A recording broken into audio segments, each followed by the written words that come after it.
करता हूँ, सच्चे मन से प्रयास करता हूँ पहले भी। और मैं मानता हूँ विधानसभा शायद ये मैंने पहुँचने के बाद भी देखा, मगर विधानसभा और हर एक, मैं मानता हूँ जो सिस्टम है, जैसे आज आपकी एक यूनियन है, यूनियन की अपनी एक ताकत है, और जो विधानसभा है, जो पटल है, उसकी एक अपनी ताकत मैं मानता हूँ। अगर उसका सही इस्तेमाल किया जाए तो जनहित के कई मुद्दों को हम कोशिश करके विपक्ष में होकर भी उस पर प्रयास कर सकते हैं। और मेरी जो पिछला 3 साल रहा, यही मैंने कोशिश की कि इस विधानसभा के पटल का सही इस्तेमाल कर जिन जिन मुद्दों के ऊपर प्रयास करके हम कुछ सफलता ले सकते हैं, वो सफलता हासिल करने का प्रयास किया। और उसकी ताकत का सबसे बड़ा उदाहरण है, मैंने सबसे पहले एक मुद्दा उठाया था EWS के लिए, इकोनॉमिकली वीकर सेक्शन।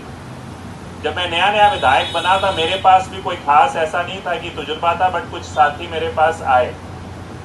उन्होंने कहा विधायक जी, हम सभी विधायकों के पास भी गए, सीनियर विधायकों के पास भी गए, सरकार के पास भी गए,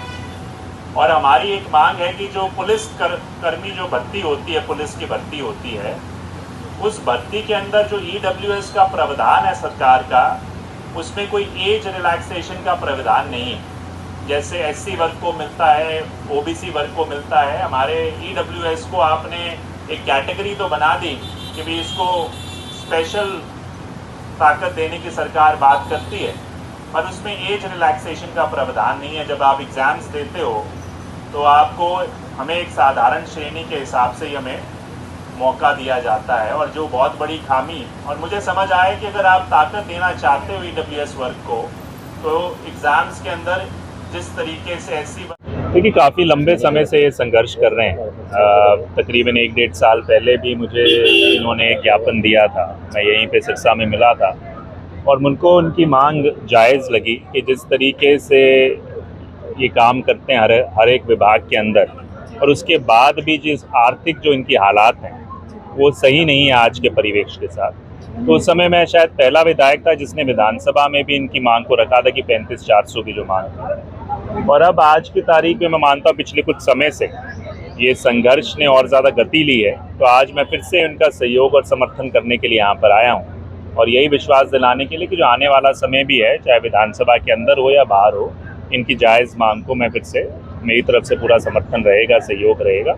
और हर एक तथ्यों के साथ सरकार को कोशिश करेंगे समझाने की कि भी इनकी बात को माने और इनका जो न्याय है उनको न्याय मिलना चाहिए। आज हर एक युवा को देखा जाए तो लगातार सड़कों पर उतर रहे हैं, कहीं ना कहीं अपनी मांगे मनवाने के लिए उनको सड़कों का सहारा लेना पड़ता है, फिर जाके सरकार कहीं मांगे मांगती है। क्या लगता है ऐसा सरकार क्यों करती है? देखिए, ये तो इस सरकार की जो कार्यशैली है, इसमें अब जग जाहिर हो चुकी है, चाहे वो केंद्र की सरकार हो, चाहे हरियाणा की भाजपा या गठबंधन सरकार हो। हठधर्मिता इनका एक ये कह सकते हैं कि सरकार का दूसरा नाम बन गया है, कि जहां कांग्रेस सरकार के दौरान, मान लो किसानों की बात हुई, किसानों के कांग्रेस की जब सरकार थी 10 साल, एक भी किसान आंदोलन नहीं हुआ। इस सरकार में बल्कि इस दरी पर यहाँ पर मैं तीसरी या चौथी बार अलग अलग धरनों से आया हूँ। इससे पहले आज क्लरिकल स्टाफ का धरना है, उससे पहले OPS का भी धरना था, PTI का भी धरना था। तो मैं हर साल में मतलब तकरीबन यहाँ देखता हूँ, जब भी सिरसा गुजर रहा होता हूँ, कोई ना कोई वर्ग संघर्ष करता हुआ दिखाई देता है, सरकारी कर्मचारी वर्ग संघर्ष करता हुआ दिखाई देता है। तो वो क्यों हो रहा है? क्योंकि सरकार कभी भी कोई जो बात ये रखते हैं, शालीनता से रखते हैं, बिल्कुल बिला किसी शोर शराबे के रखते हैं, और सरकार सुनने को तैयार नहीं होती। जब तक ये लोग संघर्ष पर नहीं उतर कर आते, जब तक सरकार इनकी बात को सुनने से भी इनकार करती है, आगे बढ़ाने की बात और है। और ये इनका, वही मैं कह रहा हूँ कि इस सरकार की एक सोच बन गई है कि कोई भी व्यक्ति मांग करता है, मतलब वो कुछ ना कुछ सरकार के खिलाफ कह रहा है या वो नाजायज़ है। और ये जो वो थोपते हैं, कोई भी उनकी जो स्कीम है, कोई भी पॉलिसी है, वो सोचते हैं ये न्याय है। तो इस तरह का जो तानाशाही रवैया है पूरे देश में और हरियाणा में, अब मैं मानता हूँ हर एक वर्ग उससे ऊब चुका है, और उसके खिलाफ